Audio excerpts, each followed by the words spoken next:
आज कहीं ना कहीं मोदी सरकार ने कड़े फैसले लिए।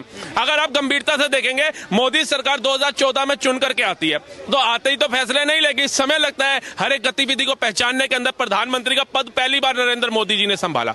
उसके बाद आप देखिए, जो भी योजना आई विपक्ष ने उसका विरोध ही किया, कहीं भी समर्थन नहीं किया। चाहे सीए एनआरसी हो, यूसीसी हो, उसका विरोध हुआ। चाहे अग्निवीर की योजना हो, उसका विरोध हुआ। चाहे 3 तलाक हो, उसका विरोध हुआ। चाहे 35A हो, उसका विरोध हुआ। चाहे 370 हो, उसका विरोध हुआ। चाहे राम मंदिर था, उसका विरोध हुआ। लेकिन मोदी सरकार ने बहुत ही शांति तरीके से अपने देश को टूटने नहीं दिया। आप देखिए, विपक्ष क्या इसके बारे में सोच रहा है कि जब देश का बंटवारा 1947 में हुआ था, तब लगभग 9 करोड़ के लगभग आबादी थी मुसलमानों की। 36 करोड़ पूरे भारत की आबादी थी बंटवारे के बाद। 9 करोड़ के अंदर से 6 करोड़ मुसलमान जो था पाकिस्तान चला गया था, 3 करोड़ यहां रह गया था, आधा वहां चला गया था, पूरा देश ले लिया था। आज वो 25 करोड़ पहुंच गए हैं और भारत का मुसलमान 30 करोड़ प्लस कर गया। ये कहीं ना कहीं आबादी को बढ़ाया नहीं जा रहा, कहीं ना कहीं मानसिकता वो नहीं है। उसके बाद भारत का जो मुसलमान 47 में यहां रह गया था, चलो वो तो समझ आता है कि कहीं ना कहीं उसने एक विकल्प सोच लिया होगा कि भैया मेरा खून शामिल है हिंदुस्तान में, मैं हिंदुस्तान में रहूं। लेकिन ये 55 लाख बच्चे, ये 5 लाख महिलाएं, क्या इन 22 करोड़ मुसलमानों में शोहर नहीं ढूंढ पा रही थी? क्या इनके अंदर वो काबिलियत नहीं थी? जब आपको पता है 1947 से हमारा दुश्मन देश है पाकिस्तान, 4 लड़ाइयां लड़ चुका है, कितने हमारे जवान शहीद कर चुका है, कितनी हमारी बहनों के सुहाग उजाड़ चुका है, कितने बच्चों के पिता का साया छीन चुका है। उसी पाकिस्तान में जाकर के आप शादी करते हो और बच्चे पालेगी भारत सरकार, बच्चे पालेगा भारत का टैक्स पेयर। क्यों भैया, आप बताइए। आज अगर वो बच्चा रो रहा है और आप मीडिया के माध्यम से कह रहे हैं कि इस बच्चे का क्या कसूर है, ये 6 महीने के बच्चे को तो पता भी नहीं हो क्या रहा है, तो उस बच्चे के कसूरवार मोदी सरकार नहीं, उस बच्चे के कसूरवार आप लोग हैं। बिल्कुल सही। क्यों आपको वही शोहर मिला? और आप बताइए, अगर आज मोदी सरकार वहां पे हमला कर दे, आज परमाणु गिर दे वहां पर, तो ये जो महिलाएं 5 लाख आ रही हैं, जिनमें 83,000 का डाटा तो पंजाब साइड का है, ये अपने शोहर के लिए छाती पीटेंगे या भारत के साथ खड़ी होंगी?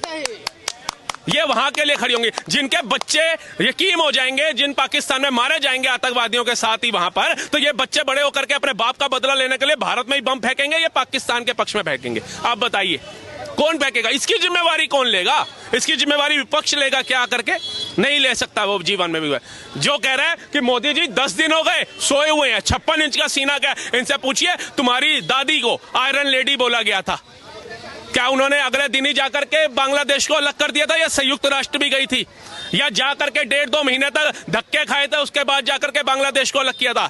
जब लादेन चला गया था, अमेरिका की बिल्डिंग में घुस गया था, उड़ा दी थी, तो क्या बराक ओबामा ने जाकर के अगले दिन ही पाकिस्तान के अंदर लादेन को ठोक दिया था? जो समय लिया था हमास ने जाकर के जो नागरिकों को मारा था वहां जाकर के इजराइल में, तो क्या इजराइल ने अगले दिन ही जाकर के हमास और फिलिस्तीन पर युद्ध कर दिया था, या 15-20 दिन का समय लिया था?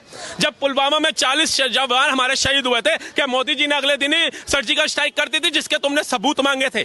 उसमें भी 20-25 दिन लगे थे। ये सोच रहे मैगी बनाने जितना आसान है, मोदी जी को उकसाओ ताकि देश का मुसलमान हाथों झंडे उठा रहा है और कल को लठ और गन और चाकू उठा ले और देश के विरोधी गतिविधियां शामिल कर ले। इनकी सोच अलग तरीके की मानसिकता की है। इनका पक्ष क्या है कि पाकिस्तान के साथ खड़े हो जाओ। नेहा सिंह राठौर किस पार्टी की बिलोंग करती है, किस पार्टी का समर्थन करते हैं? क्या पूरा भारत नहीं जानता? अब मोदी जी से सवाल आप नहीं, पूरा भारत पूछ रहा है आज कि मोदी जी क्या हुआ, क्यों एक्शन नहीं हो रहा, सब पूछ रहे हैं। लेकिन जो समझदार बंदे हैं वो समझ रहे हैं कि भैया रशिया ने बोला हुआ है पाकिस्तान में जो भी मेरे नागरिक है वो वापसी आ जाओ, अमेरिका ने बोला हुआ है मेरे सारे नागरिक वापस आ जाओ। ऐसे अलग अलग देशों के प्राइम मिनिस्टर्स ने बोल रखा है कि हमारे जितने भी नागरिक हैं पाकिस्तान छोड़ करके अपने अपने देश वापसी आ जाओ। वो मूर्ख है, उनको नहीं पता कुछ होने वाला। आज भारत के कितने नागरिक हैं जो है पाकिस्तान में वापसी ना बुलाए, उनकी जान की कोई कीमत नहीं है। ये तो चाहते हैं कि भारत आक्रमण कर दे इनके बहकावे में आकर के, और जनता को इतना उकसा दे कि जनता भी जोर बनाए, आक्रमण हो जाए। अगर रशिया के कुछ नागरिक मारे जाए, अमेरिका के नागरिक मारे जाए और अलग कंट्रियों के मारे जाए, तो वो हमारे साथ खड़ी होगी।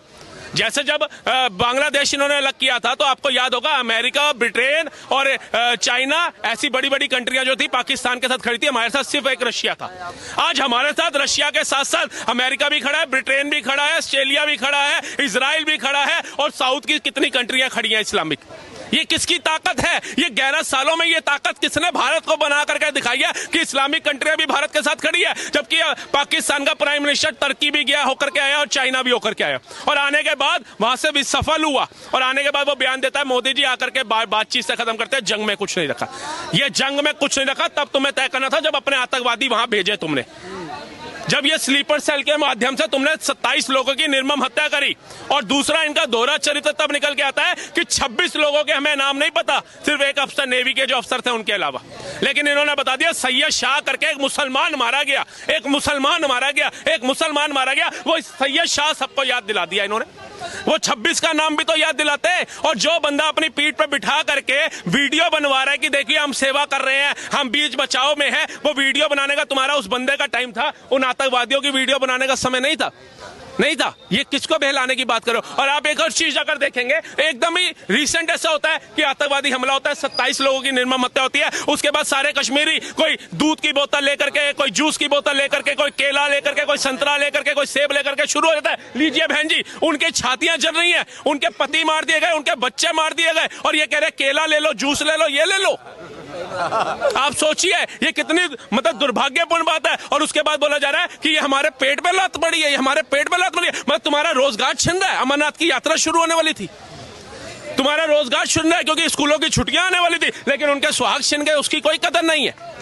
आप बताइए, जिन्होंने घरों के अंदर तिजोरियां बना करके आतंकवादियों को छुपाने के लिए षड्यंत्र रचा हुआ है, जिन्होंने वेस्टेज के लिए सीवर होते हैं उसमें आतंकवादियों को शरण देने के लिए बना रखा है, क्या उनके खिलाफ जाकर के अभी भी किसी कश्मीरी मुस्लिम ने मोर्चा खोला?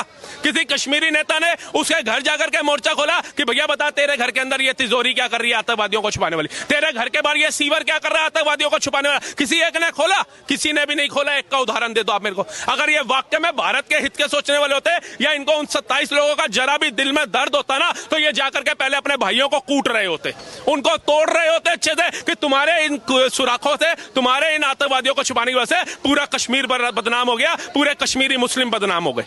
बोला किसी ने? आज कहीं ना कहीं मोदी सरकार ने कड़े फैसले लिए।